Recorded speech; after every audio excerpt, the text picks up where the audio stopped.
ನಮಸ್ಕಾರ. ಕವನದ ಶೀರ್ಷಿಕೆ ಪ್ರಬುದ್ಧತೆಗೆ ಸಮಯ. ಮೂಲ ಮಾರಿಯಾ ದೆ ಆಡ್ರಿಡ್, ಭಾವನವಾದ ಡಾಕ್ಟರ್ ಎಚ್.ಎಸ್. ನಿರಂಜನಾರಾಧ್ಯ. ನಾನು ಬದುಕಿನಲ್ಲಿ ಪೂರೈಸಿದ ವರುಷಗಳನ್ನು ಲೆಕ್ಕ ಹಾಕಿದೆ.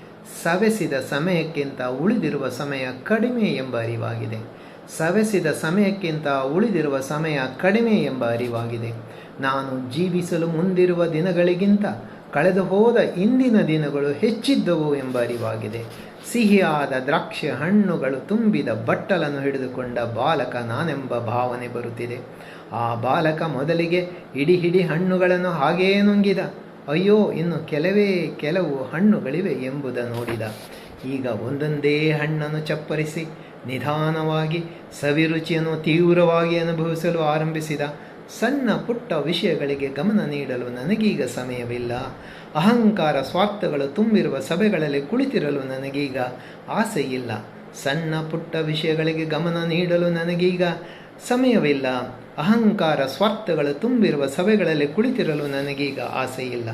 ಸಮರ್ಥರ, ಪ್ರತಿಭಾವಂತರ, ಸಾಧಕರ, ಯೋಗ್ಯರ ಹಾಗೂ ಅದೃಷ್ಟಶಾಲಿಗಳ ಸ್ಥಾನಗಳನ್ನು ಹೊಂಚಿ ಉರುಳಿಸುವ ಸ್ವಾರ್ಥ ನೋಡಿ ನನಗೆ ಬೇಸರ ಮೂಡಿದೆ.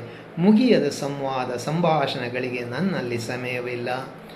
ಸವೆಸಿದ ಸಮಯಕ್ಕಿಂತ ಉಳಿದಿರುವ ಸಮಯ ಕಡಿಮೆ ಎಂಬ ಅರಿವಾಗಿದೆ. ಸ್ಥಾನಮಾನಗಳಿಗೆ ಹೊಡೆದಾಡುವ, ಒಣಚರ್ಚೆ ಮಾಡುವ ಜನರೊಡನೆ ವಾಗ್ವಾದ ಮಾಡಲು ನನಗೆ ಮನಸ್ಸಿಲ್ಲ. ಹೆಸರಿಗಾಗಿ ಬಡಿದಾಡಲು ನನಗೆ ಸಮಯವಿಲ್ಲ. ಒಳ್ಳೆಯ ಕೆಲಸಗಳನ್ನು ಕೈಗೊಳ್ಳಲು ಕಾತುರವಿದೆ. ನನ್ನ ಹೃದಯ ಮನಸ್ಸು ಅವಸರದಲ್ಲಿದೆ. ಬಟ್ಟಲಿನಲ್ಲಿ ಹೆಚ್ಚು ಹಣ್ಣುಗಳಿಲ್ಲ. ಮಾನವೀಯ ವ್ಯಕ್ತಿಗಳೊಡನೆ, ತಮ್ಮ ತಪ್ಪುಗಳನ್ನು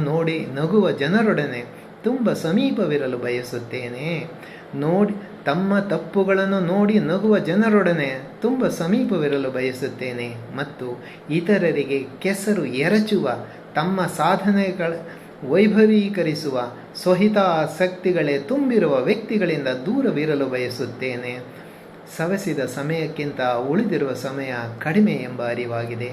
ಜೀವನದ ಸಾರ್ಥಕಗೊಳಿಸುವ ಅಂಶಗಳು ಯಾವುವು? ನನಗೆ ಆ ಅಂಶಗಳೇ ಸಾಕು. ಜೀವನವ ಸಾರ್ಥಕಗೊಳಿಸುವ ಅಂಶಗಳು ಯಾವುವು? ನನಗೆ ಆ ಅಂಶಗಳೇ ಸಾಕು. ಹೌದು, ನಾನು ಅವಸರದಲ್ಲಿದ್ದೇನೆ. ಪ್ರಬುದ್ಧತೆಯ ವ್ಯಕ್ತಿತ್ವ ಹೊಂದುವ ಕಾತುರದಲ್ಲಿದ್ದೇನೆ. ಬಟ್ಟಲಿನಲ್ಲಿ ಉಳಿದಿರುವ ಯಾವೊಂದು ಹಣ್ಣನ್ನು ನಾನು ತಿನ್ನದೆ ಬಿಡಲು ಬಯಸುವುದಿಲ್ಲ. ಆ ಹಣ್ಣುಗಳು ಅಮೃತಮಯ, ರುಚಿಕರ ಎಂಬ ದೃಢ ವಿಶ್ವಾಸ ನನ್ನದು. ಅವು ಇದುವರೆಗೆ ನಾನು ತಿಂದಿರುವ ಹಣ್ಣುಗಳಿಗಿಂತಲೂ ಮಿಗಿಲು ಎಂಬ ವಿಶ್ವಾಸ ನನ್ನದು. ಅಂತಿಮವಾಗಿ ನನ್ನನ್ನು ಪ್ರೀತಿಸುವವರೊಂದಿಗೆ ಮತ್ತು ಅಂತರಾತ್ಮದೊಂದಿಗೆ ಶಾಂತಿಯಿಂದಿದ್ದು ತೃಪ್ತಿ